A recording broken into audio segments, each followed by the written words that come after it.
apa ya? Tapi apa yang aku mau nanya? Ya, minta apa? Apa ya uji? Uji yang apa? Apa ya? Oh, Zeni, kenapa? Yo. Mana? Yo, asal ni. Apa umeh? Tasnya. Tasnya umeh.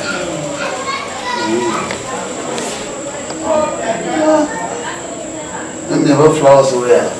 Flower ya lo. Mangochi.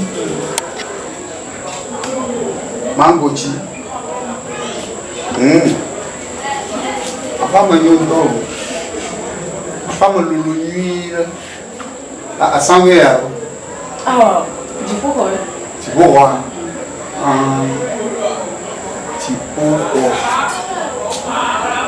Fiala. Minta gbeme. Gbeme. Kojo yan ti lo na bare. De mo yena. Karo mi lora yi ma mi dara. Goudron. Amo moga. Então. Iya.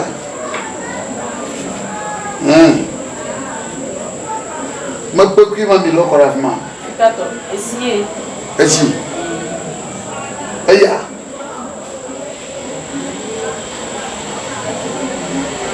Esi.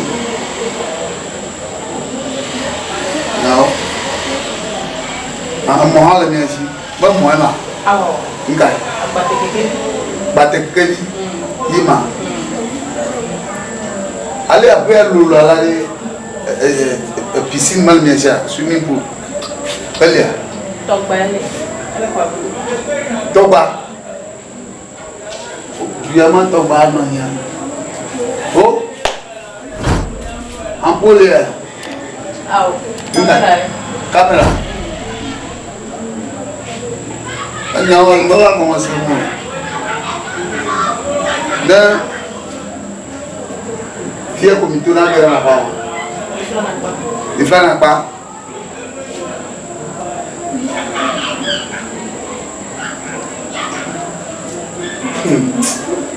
Nyawa mo semo. Timati la ma. Timati mo mi doro ma. Gay.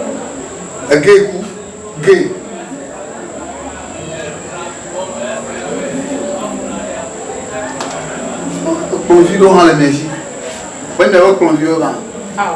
Nkai. Agba. Mena da mega. Nde choga. Yan tama yung nyang kata mo baro. Kuna mo ay mabagbo manaji pi mananya. Anai. Defiga. Nyala sikela rebe.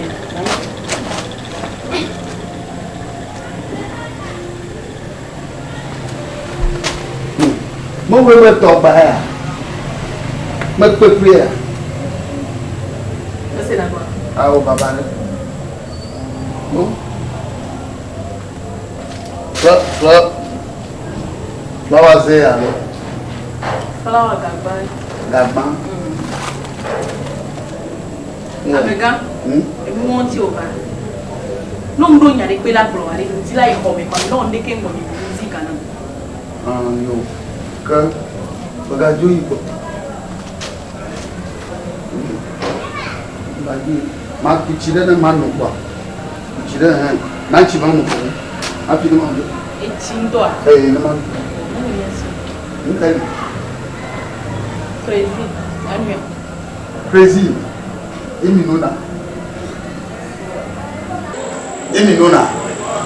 Crazy mi nona. E jama que isso é sensible.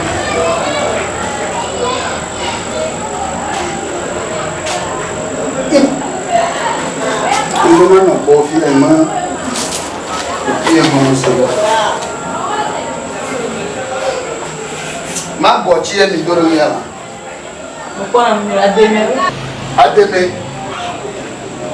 Amega. Ba na mata kare ta we fi do akome na muto. No mdo nde nyare pila glo na mo to la home na. Au, quel tomato? C'est vrai? Non, oui, pas quoi t'as le don. Quoi t'as le tomato? Ouais, fi qu'elle a des flaques pas. On a combien d'années? Ouais, t'as flaque pas. Bon, Moura.